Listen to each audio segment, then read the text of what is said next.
Hello there.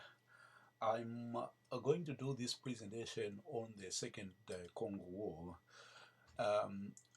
When Kabila was installed on the 17th of July, when he was inaugurated, um, he was accompanied by his allies, the Ugandans and the Rwandans, and they were the real power behind the throne. And then Kabila started consolidating his power base, and he promoted his Katanga kinsmen to important position within the FARC, that is the Force Armée Congolaise, the new DRC army, and started to dilute the influence of the Rwandan Tutsis and the Banyamulenge. On the 27th of July, Kabila ordered the Rwandan Tutsis and their UPDF allies, that is the Uganda Patriotic People's Democratic Front, to leave immediately. They went to Njili Airport, and at Njili Airport they took cargo planes to Kigali. And then earlier on in early July 1998, Kabila had replaced James Kabarebe, who was acting as his chief of staff, the head of the army, and he replaced him with his brother-in-law, General Celeste Kifwa, an ex-Katangese gendarme. And while this was all happening,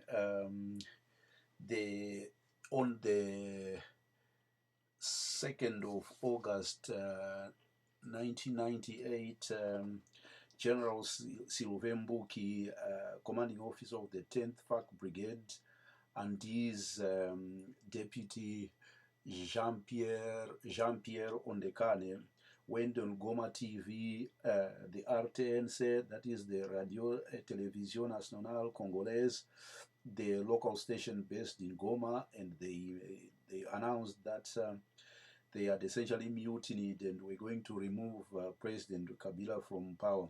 At almost the same time, a crack unit of the RPA commandos, the so-called High Command Unit, moved in and captured Goma International Airport.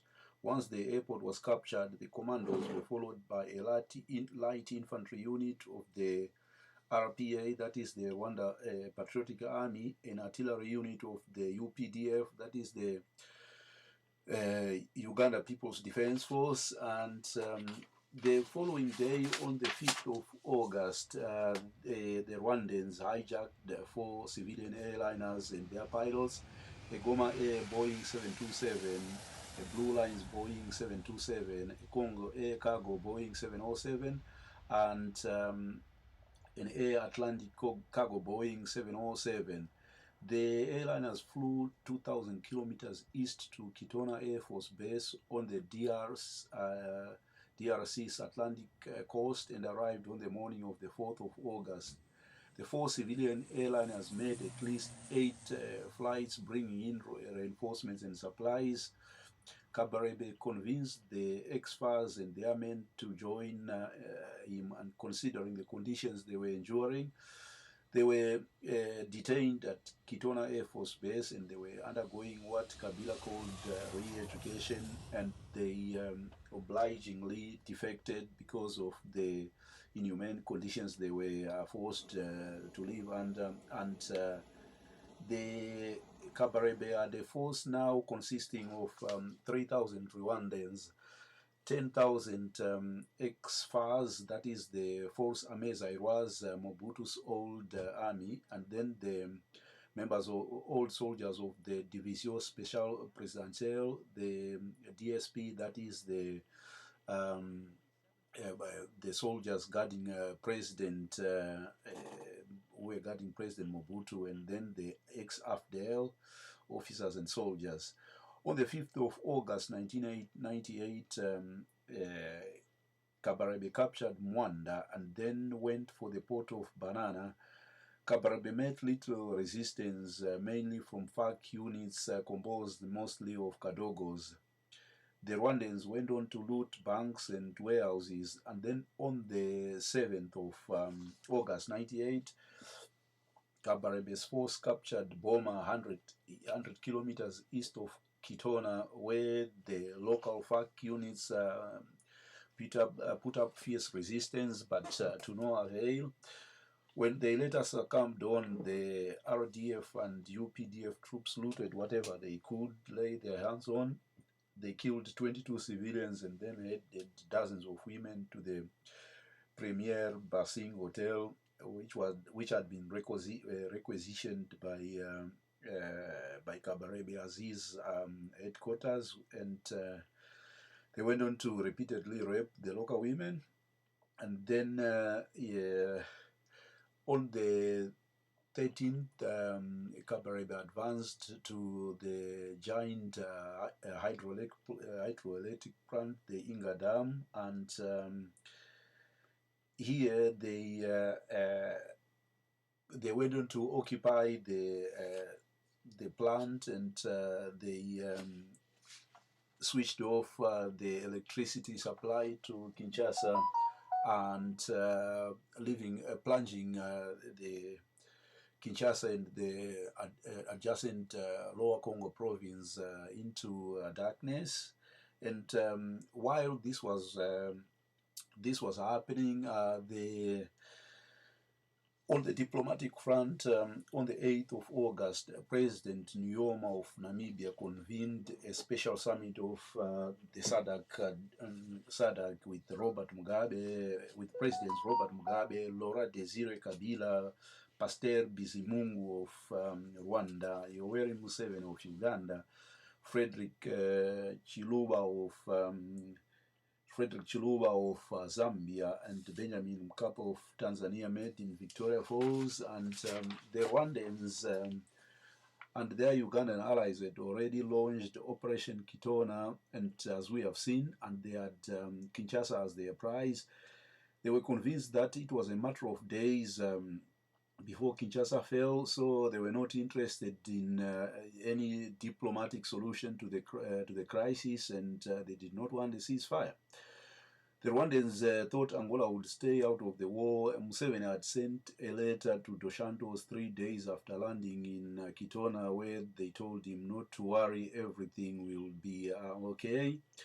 They will be all right. This neglect of protocol appeared to Angola as a lack of respect to them as a sovereign power. And on the 16th of August, Kabarebe on the war side had captured Mbanzangungu, 130 kilometers from Kinshasa, and foreigners started to evacuate from that point on. Then on the 17th of August, SADC defense ministers met in Harare with Joseph Kabila present for the Congolese, and they decided that they would come to the help of Kabila. And Zimbabwe Defense Minister Morgan Mahachi announced that SADC would come to the DR's help. And in the SADC itself, the organization was split into two, with Angola and Namibia, and then Zimbabwe, favoring a military solution to the crisis in Congo, while South Africa and its allies distanced themselves from what was regarded as a Zimbabwean-driven initiative, and they were insisting that South Africa and its allies, Lesotho, Swaziland, Mauritius, Botswana, and the Seychelles, were insisting that a diplomatic solution, that is negotiation, had to be found. And so if one were to ask why did Zimbabwe go to the Congo, the answers to that were that in July 1997, the Zimbabwe Defense Industries was awarded a $500,000 contract to provide arms, ammunition, and equipment, which had by early 1998 increased to the value of 140 million American dollars. So to the Zimbabweans, Kabila had to survive so he could service and honor the contracts he had entered into. And on the 4th of September 98, Kabila and Mugabe signed a contract that provided for the self-financing of Zimbabwe's intervention in the DRC. And the Zimbabwe mining tycoon as company Ridgepoint was awarded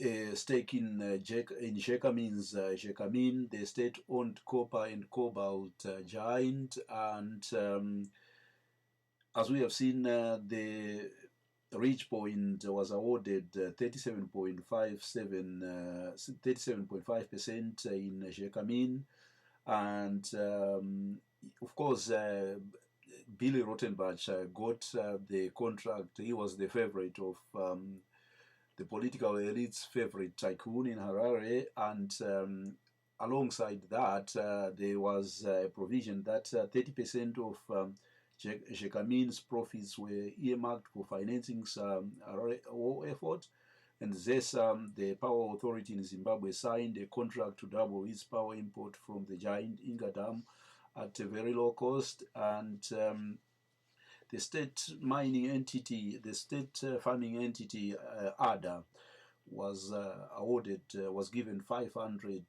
acres of prime farmland in Katanga.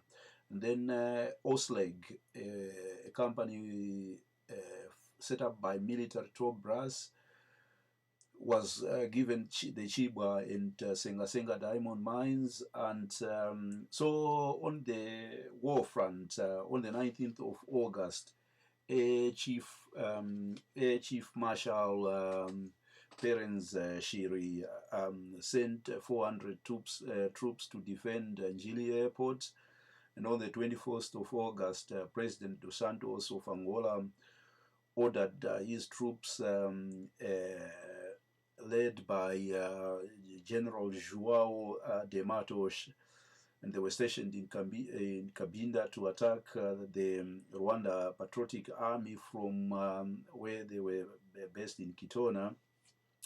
And yes, so the Angolan were supported by MiG-23 fighter bombers and Mi-7 combat helicopters, which were flown by South African mercenaries. The Angolan cargo planes flew from Cabinda to towards Kitona, and then they attacked Mwanda from across from the border. And so within a space of 48 hours, they had captured Banana, Boma, and Kitona. And then the question that has to be asked is why did the Angolans, alongside Zimbabwe, their Zimbabwean allies, decided to intervene on the side of Kabila in Kinshasa? The one principal reason was that Zaidi Goma, one of the RCD rebel movement, the Rally for Congolese Democracy Liberation Rebellion, promised the FLEC, the Angolan rebel force, that if they were to be victorious in the military campaign, they would support them. And then this threatened Angola's oil fields, and 80% of Angola's revenue came from the Cabinda oil fields at this point in time. And Dos Santos was also worried about the Rwandan-backed government providing real bases for Savimbi's UNITA. And yes, so on the 24th of August, Kabarebe had lost 50% of his fighters, and Banana and Boma and Kitona, as we have seen, was recaptured by the Angolans within a space of 48 hours. On the 26th of August, the Zimbabweans were now defending Njili, and they received reinforcements, and they now numbered 28,000.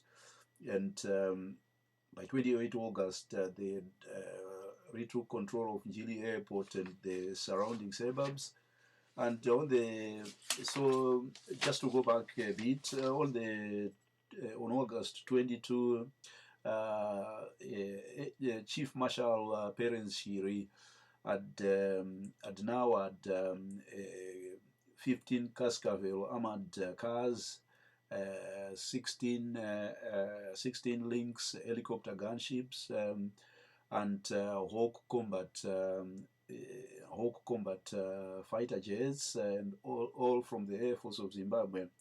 And then on the 24th of August, a column of T-59 tanks operated by defected FARC soldiers, that is Force Armée Congolaise, was knocked out by the Special Air Services at Kasangulu, 60 miles out of Kinshasa. On the 26th of August, Kabarebe's force and these defected FARC soldiers were spotted by a Cascavel cruise fewer than 100 yards from the airport. The RPA attacked in Wales, and the ZDF was forced to withdraw from the main terminal. And the ZDF now occupied the eastern side of the airport, the military side, and the Kabarebe's RPA occupied the main terminal.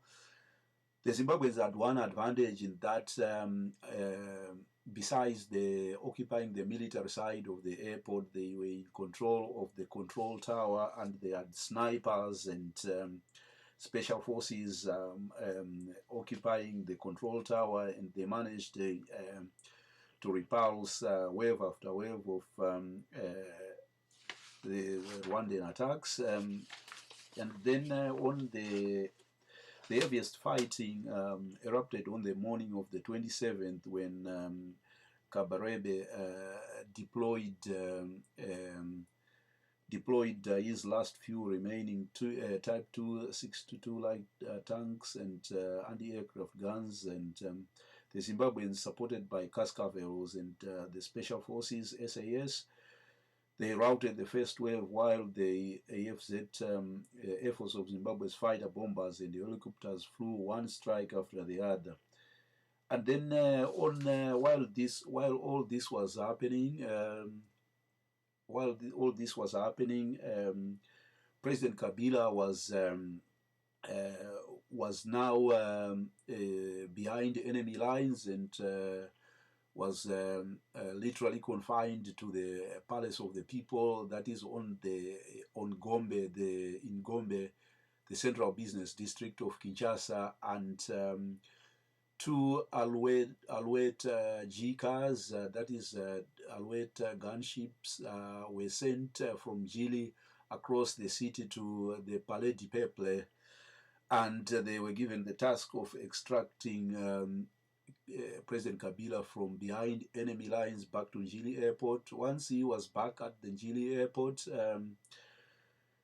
Laurent Desire Kabila was bundled into the presidential jet, and the presidential jet, while he was at the Oya City, OAU City, he was contemplating, once he arrived at the Njili Airport, what was he supposed to do? Did he stay with the Zimbabweans? And the airport was under threat, and that was the main difficulty. Eventually, Air Marshal Perenshiri convinced the Kabila to take the presidential jet and then fly to the southern half of the country, Lubumbashi, which was regarded as safe, at least at that point in time. So on August the 28th, the Rwandans had now been repulsed from the airport, and they had crossed into the nearby suburb of Masina and Kisangani, and the local FARC soldiers, they indiscriminately, they went into the Masina suburbs and all over Kinshasa, and they were looking for anyone who resembled Tutsis, and they just indiscriminately shot them. And then on the 31st of August, Kabarebe fled from Kinshasa, and he went. He took the route going through to the nearby town of Kasangulu, And then from Kasangulu, he went to the town of Kisandu in the Lower Congo, the Bar Congo province. And Kabarebe, and at this point, Kabarebe and his UPDF allies abandoned the 15,000 ex-FARs, the force Ameza was, who had held Kabarebe, take Kitona and Mwanda and Boma towns in the Lower Congo province, and the Kabarebe and his UPDF allies, they went across the border into Angola, and they joined UNITA, and then they fought off like the MPLA and occupied the town of Makwela Dozombo. Makwela Dozombo had this local airstrip, which is only about 1,400 meters, and Kabarebe sought to lengthen it to 1,800 meters, so heavy transport aircraft could land on it to facilitate the evacuation of his remaining Rwanda Defense Force troops and their UPDF allies. From mid-December 98 onwards, the 3,000 surviving RPA soldiers and their UPDF allies were extracted in some 30 flights using Victor Baut's aircraft. And while all this was taking place, while Kabarebe was retreating, the UPDF fighters at Inga were left to fend for themselves, and they melted into the jungle. Then on the 1st of September, the Angolans had when they took the city of Matadi in Bar Congo province, they just slowed down their advance, and the Air Force of Zimbabwe, the ZDF, Zimbabwe Defense Forces, decided to use helicopter gunships to with the SAS Special Forces, and they used that to retake the Inga Dam, and yes, so that was of course the